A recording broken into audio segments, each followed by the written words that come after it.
오늘 이 말씀을 통해서 당신을 기억합니다 라는 제목으로 하나님의 말씀을 전할 때 살아계신 하나님의 음성이 들리는 복된 시간 될 줄 믿습니다. 제가 지난 수요 예배 때 여러분들에게 잠깐 말씀드렸던 내용인데요. 죄송하게도 제겐 약간 폐쇄 공포증이 있습니다. 6, 7년 전쯤으로 생각되는데요. 세미나를 갔다가 마지막 날 여행 관광 코스로 동굴을 들어간 적이 있습니다. 동굴이 생각보다 아니 넓습니다. 어떤 곳은 꼭 운동장처럼 넓은 공간도 있어요. 그런데 그 공간으로 들어가는 통로가 제 기억으로는 너무 길게 느껴졌어요. 너무 힘들었기 때문에 거의 한 15m, 20m 가까이 좀 되는 것 같은데 끝을 알 수가 없는 거예요. 들어갔는데 기어서 들어가거든요.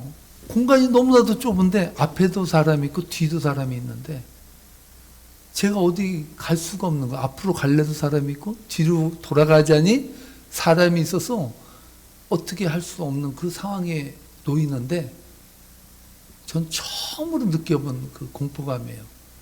가슴이 조여오고 죽을 것 같은, 심장이 터질 것 같은 그 공포가 확 밀려왔습니다. 그래서 제가 거기서 나는 죽었구나 이 생각을 하면서 기어서 어떻게 기어갔는지도 모르겠어요. 그렇게 그 터널을 통과한 기억이 있습니다. 그 이후로부터는 좀 이렇게 좁은 공간에 제가 갇히거나 있다고 생각하면요, 가슴이 답답해짐을 느낍니다. 그런데 제가 또 한 가지 느낀 현상이 있는데 꼭 동굴같이 이렇게 좁은 공간, 폐쇄된 공간에서만 느끼는 것이 아니라 컴퓨터를 하다가도 폐쇄 공포증을 느끼더라고요. 컴퓨터로 설교를 준비하고 말씀을 묵상하는데 컴퓨터가 스탁이 된 거예요. 움직이질 않아요. 마우스를 움직여도 안 되고 껐다가 다시 켜도 그 화면이 그대로 딱 나타나는데 그 화면을 바라보는 제가 완전히 공황 상태에 빠져버려요. 완전히 손과 발이 제 손과 같지 않을 정도로 그런 이상한 느낌을 받아서 이러다 죽겠다 생각하고요. 그냥 밖으로 뛰쳐나가 버렸어요. 어느 자리에 보니까요, 그때 안 뛰쳐나가면 진짜 큰 위기에 처한다고 하더라고요. 그래서 제가 비행기를 타게 되면 꼭 통로 쪽을 돈을 더 주더라도 제가 그 자리를 꼭 잡습니다. 근데 그 자리는 저만 또 좋아하는 게 아니잖아요. 같이 간 일행분도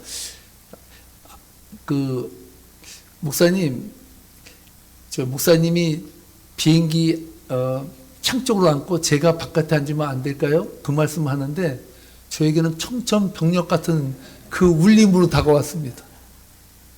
거기에 선교에 같이 간 20명의 일행이 다 있는데 목사가 안 돼요. 제가 폐쇄공포증이 있어요. 저 거기로 가면 안 돼요. 이 말을 한 거예요.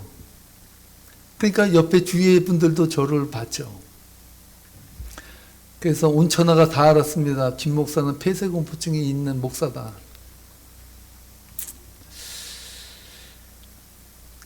제가 말을 하고 나서요, 불현듯 이런 생각이 제가 들었어요. 그 순간의 느낌인데 잘한다. 목사가 폐쇄공포증이나 걸려서 힘들어한다고 성도들한테 말하질 않나. 응? 그래서 은혜 되겠냐? 이런 생각이 드니까 쥐구멍이라도 있으면 들어가고 싶더라고요. 목사가 돼가지고 믿음으로 은혜로 담대게 할렐루야 하고 폐쇄공포증이 뭐냐? 나는 조그만 박스에 들어가도 항상 할렐루야 이러면 좋은데 그 비행기 안에서 복도에 앉아야 안정을 갖는 그 목사,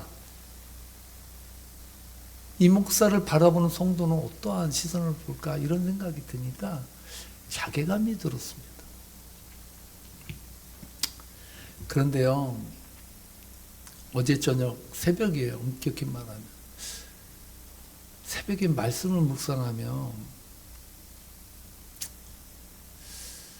은혜를 뒤집어 보면서 저에게 평안히 밀려오는, 평안히 들어오는 그 느낌을 제가 어제 받았습니다.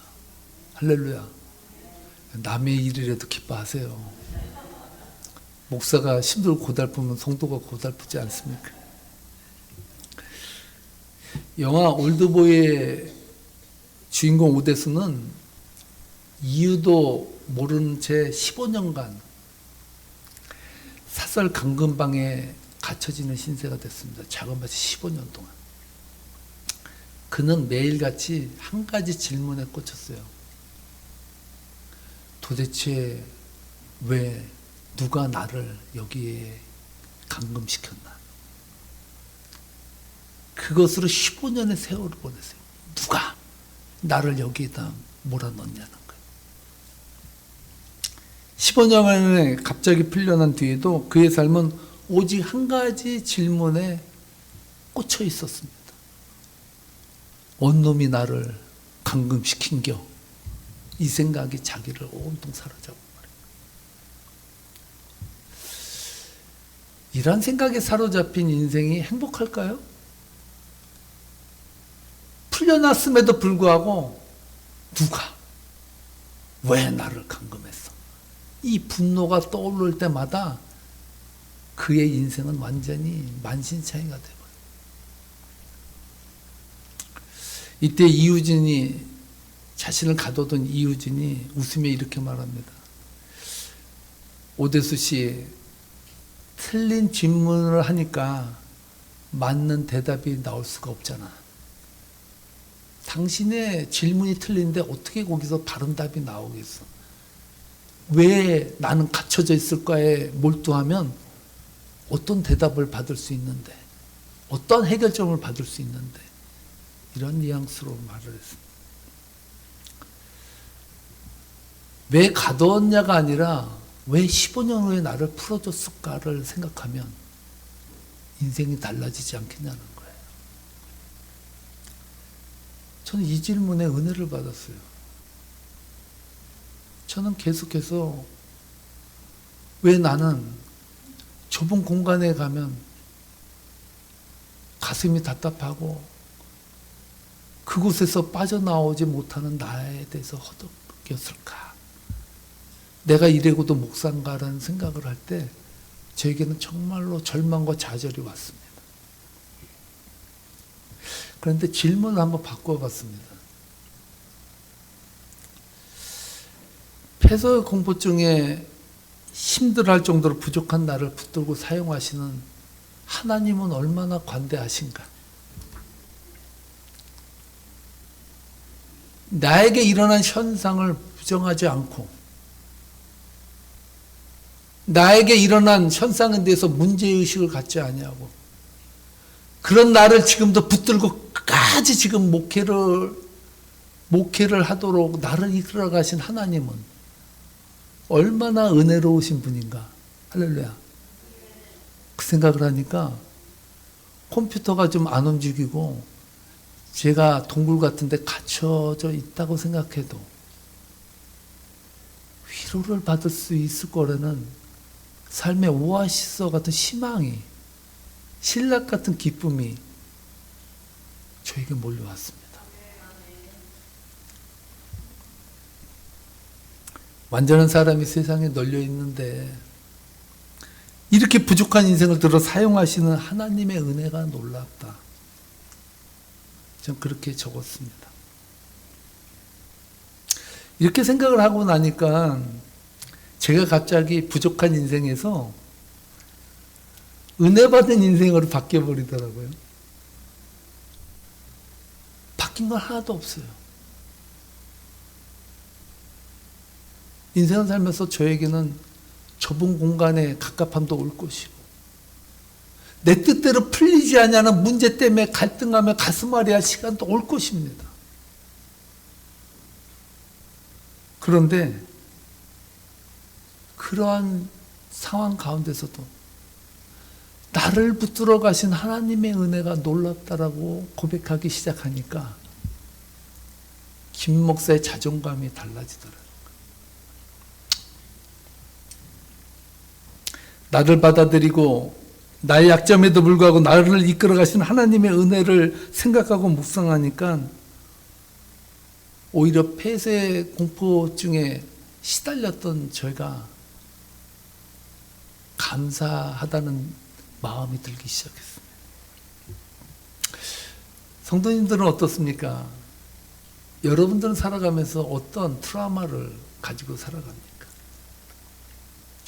혹시 김 목사를 보면서 위로받지 않습니까? 김 목사도 나랑 다르지 않네? 인간은 누구나 그러니까 위기와 신경 앞에서 병들고 아파할 수 있다라는 것. 그것은 하나님 안에서 인간이 가지고 있는 특권이고 인간이기 때문에 겪을 수 있는 고통이다라는 생각을 갖는다면 우리는 그 고통을 다르게 볼 수 있는 눈이 있지 않겠습니까?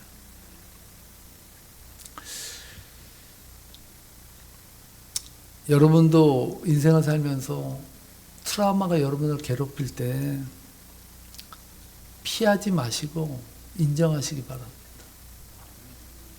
그리고 그 문제를 다르게 보시기 바랍니다. 그럴 때 놀라운 은혜가 거기서부터 시작된다는 사실을 하나님 우리들에게 말씀해 주실 것입니다. 오늘 본문의 야곱의 이야기를 한번 보시기 바랍니다. 야곱은 하나님과 씨름하다가 허벅지 관절이 부서지는 상처를 입었습니다. 여러분은 이게 그냥 간단하게 야곱이 저렇더라라고 말하니까 저렇네. 남의 일이니까 여러분 쉽게 생각하지만 야곱은요. 앞으로의 인생은 절면서 살아야 되는 운명에 처한 거예요. 평생을 절면서 살아가야 돼. 작은 부상이 아니죠. 여러분 이 대목을 읽을 때 어떠한 마음이 듭니까? 남의 일이지만 화가 나지 않습니까? 아니 하나님이 살아계시다며 하나님 야곱을 사랑하신다며 그렇다면 야곱이 불안에 떨 때 불안을 해소해 줘야지 혹이 난데 혹을 붙여? 아니 그 힘들고 절망의 밤에 그렇게 하나님 앞에 울부짖는 야곱에게 허벅지 관절을 부러뜨려 버려? 잔인하지 않습니까?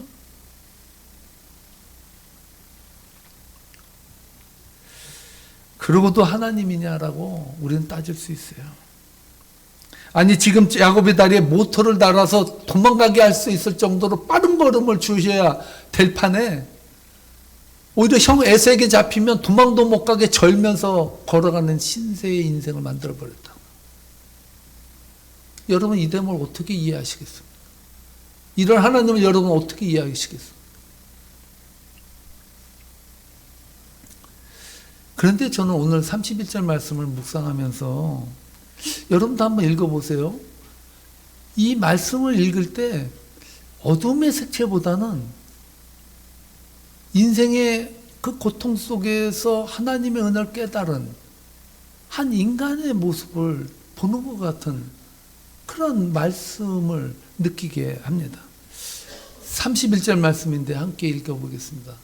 그가 분예를 지날 때에 해가 돋았고 그의 허벅다리로 말미암아 절었더라. 여러분 어떤 생각이 들으세요?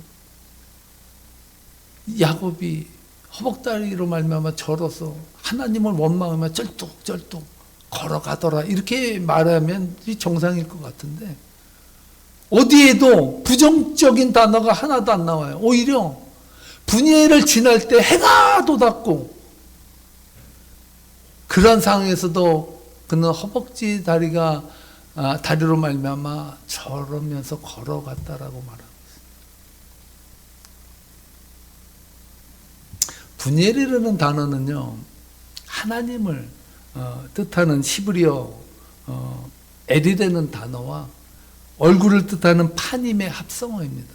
그러니까 하나님의 얼굴을 본 그 장소를 분이엘이라고 지은 거예요. 야곱이 그 브니엘 땅을 지나갈 때 해가 돋았고 비로소 다리는 절었다라고 말하고 있습니다. 이 구절을 성도님들은 어떻게 해석하시겠습니까? 왜 하나님 야곱의 허벅지 관절을 부러뜨렸을까? 왜 야곱은 평생 다리를 저는 슬픔과 아픔을 겪어야 했을까? 이런 질문을 던진다면 야곱은 저주받은 인생이에요.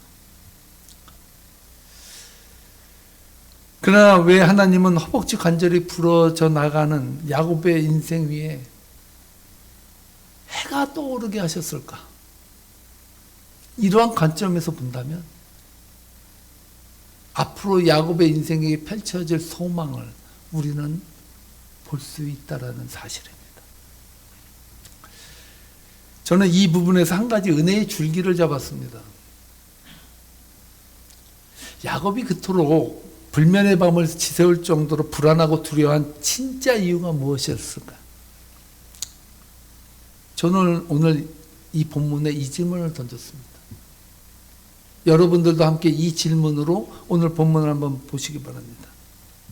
현상적으로 보면 형 에서 때문이라고 할 수 있습니다. 왜 두려워했습니까? 형이 400명의 군사를 이끌고 자신을 찾아온다는 그 소리에 완전 형에 대한 두려움으로 그는 절망 상태에 빠진 것이죠. 맞습니다. 그러나 저는 이 문제를 다르게 봅니다.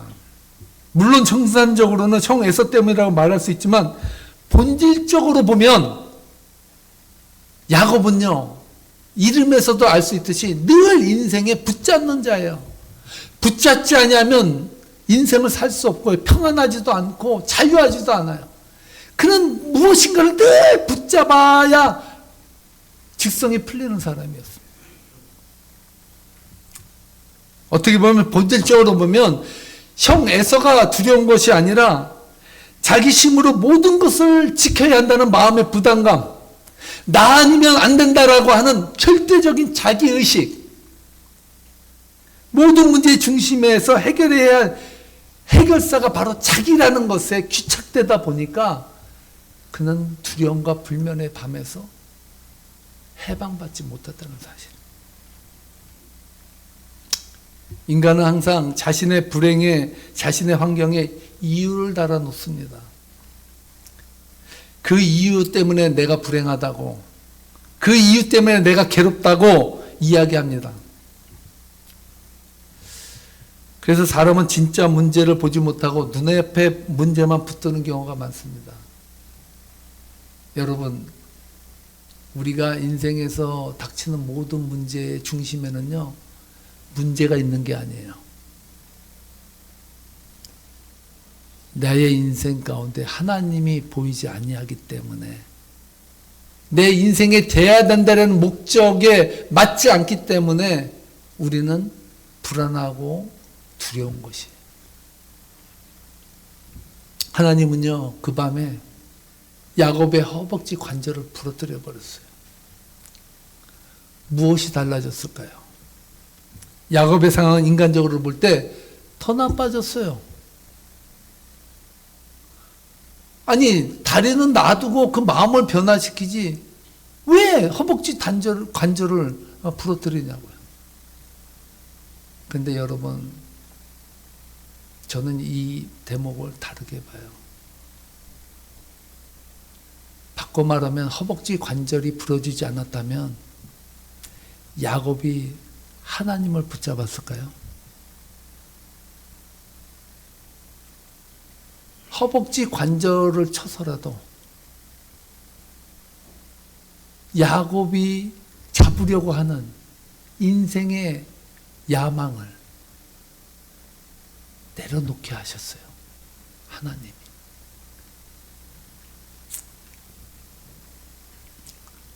야곱은요, 평생 자기 힘으로 놓지 못할 것 같은 그 자신이 가지고 있는 아킬레스건을 하나님이 제거해 줘 버렸어요. 인생의 은혜는 받아서 받는 은혜도 있지만 내려놓아서 누리는 은혜가 있어요. 할렐루야. 우리는 늘 은혜를 축복 일변도로 봐요. 뭔가를 받아야 되고 누려야 되고 그래야 나는 이 세상에서 평안하고 행복하다고 느껴요. 그런데 참 행복은 내려놓을 때 와요. 삭개오를 보세요. 삭개오는 평생 자신의 작은 키 때문에 인생의 야망을 걸고 살았어요. 남에게 무시당하지 않으려고 무수히 많은 재물을 얻었어요. 닥치는 대로 그렇게 얻었어요. 근데 그는 행복하지 않았어요. 어떻게 했습니까? 그 나이 많은 어른이 애들이나 올라갈 수 있는 예수님을 보기 위해서 뽕나무 위로 올라갔어요. 얼마나 창피한 일이에요. 그래도 삭개오는 절박했어요. 왜? 내 인생에 이 행복이 없는 것을 하나님을 만나면, 예수님을 만나면 내 인생이 바뀔 것이라는 신락 같은 희망을 가졌어요. 그래서 그는 많은 군중이 모인 그 가운데서 그 부자가 뽕나무 위로 올라가서 예수님을 본 거예요. 예수님이 삭개오를 보고 내려오라 그러잖아요. 그럴 때 삭개오가 뭐라 그랬는지 알아요? 제가 여태까지 착취했던 모든 물질에 대해서 4배로 갚아주고 하나님께 내 재산의 반을 하나님 앞에 저는 드리겠습니다. 인생은 누려야 받아야 행복한 것이 아니에요. 내려놓아야 될 때 내려놓지 못한 인생이 내려지게 될 때 그때 행복이 와요. 야곱이 그 은혜를 받은 거예요. 비록 다리는 절었지만 본질을 잡은 거예요. 하나님을 잡았어요. 그동안 그렇게 붙잡으려고 했던 그 소유와 욕구와 욕망이 하나님으로 말미암아 내려지게 된 거예요.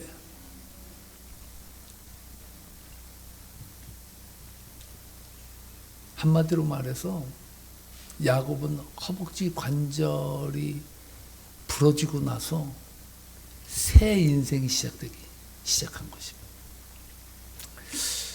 오늘 저희가 찬양을 부를 주 안에 있는 나에게라는 찬송은 엘리자 슈이시라는 여인이 작사한 곡입니다. 지금부터 거의 120, 30년 전에 쓰여진 찬송 시입니다. 이 엘리자 슈이스는요, 장래가 촉망되는 여인이었어요. 이분은 미국 필라델피아에서 태어나 촉망받는 교사로 아이들을 가르치는 평범하고 신실한 여성이었습니다. 그러나 인생이 한근기였던 30대에 그녀의 인생은 송두리째 뒤흔드는 공포의 밤이 찾아왔습니다. 학교 운동장에서 장난치던 한 학생이 무거운 척추 운동을 하는 교정용 곤봉으로요, 이 선생님의 척추를 내리쳐버렸어요. 그 이후로 이 쉬 여성은 불구의 몸으로 일어나지도 못하고 깁스를 하고 누운 채로 나날을 보냈습니다. 교사로서의 꿈은 순식간에 다 날아가 버렸어요. 이삭으로 슈이스는 척추를 심하게 다쳐 수개월간 깁스를 한 채 침대에 누워서 회생할 수 있는가에 대한 두려움에 빠졌습니다. 인간적인 수단과 방법, 건강이라는 그녀의 가장 강한 삶이 완벽하게 무너진 순간이었습니다. 여러분 같으면 어떻겠습니까? 이 슈이시라는 여인이 매일같이 울었대. 하나님, 내 인생이 왜 이렇게 됐어? 내 인생이 왜 이렇게 절망으로 갑니까? 내가 왜 그 운동장에서 곤봉으로 맞아야 되는 이유가 뭡니까? 이 질문을 할 때마다 절망의 눈물을 계속해서 쏟아붓니다.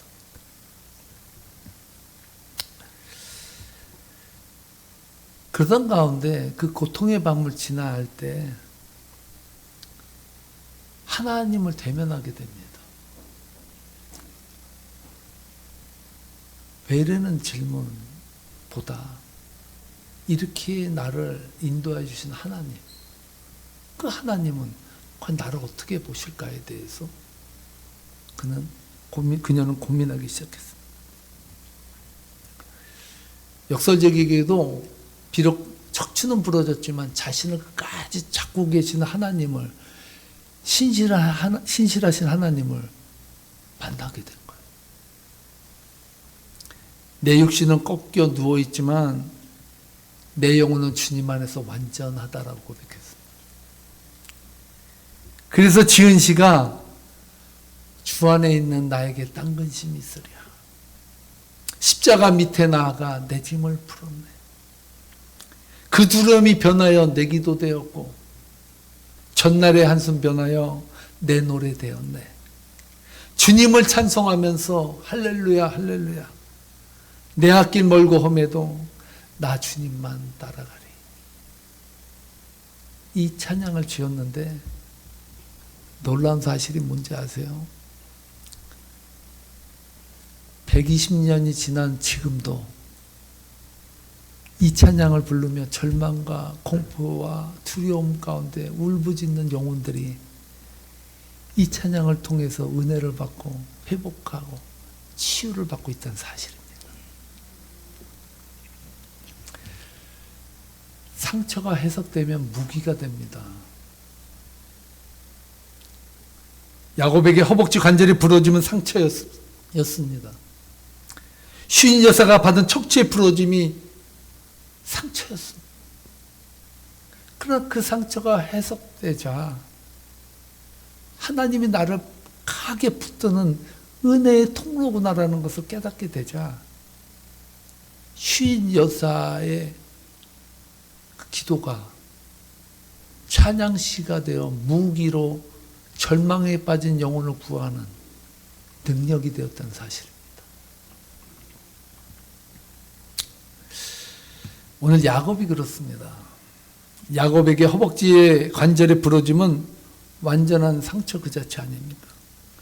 그러나 하나님 안에서 그 상처가 해석되자 이스라엘 민족이 지금도 소나 양의 허벅지 관절의 심줄을 먹지 않음으로 말미암아 그 야곱의 인생을 기억하고 하나님의 은혜를 지금도 기억하고 있던 사실입니다.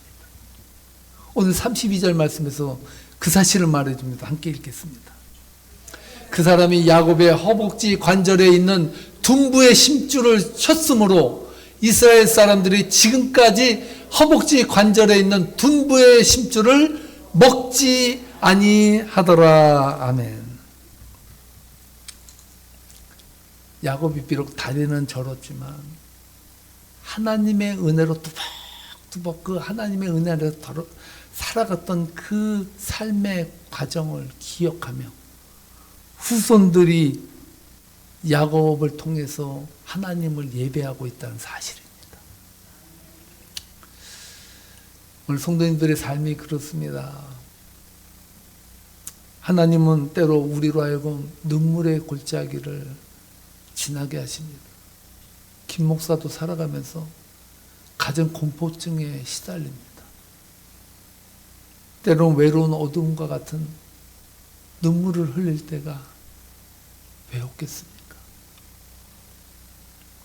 세상 사람들은 그것을 팔자라고 이야기합니다. 그러나 하나님을 믿는 자들에게는 국자입니다. 은혜이고 능력입니다.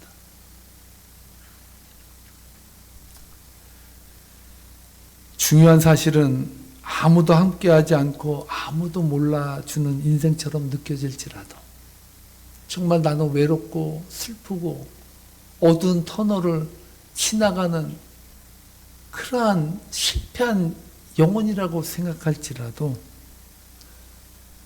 우리 좋으신 하나님은 지금까지 함께 하셨고 함께 하시고 함께 하실 것입니다. 우리 그 하나님을 붙들고 나가지 않겠습니까? 그래서 하나님은 당신을 기억합니다. 기도하시겠습니다.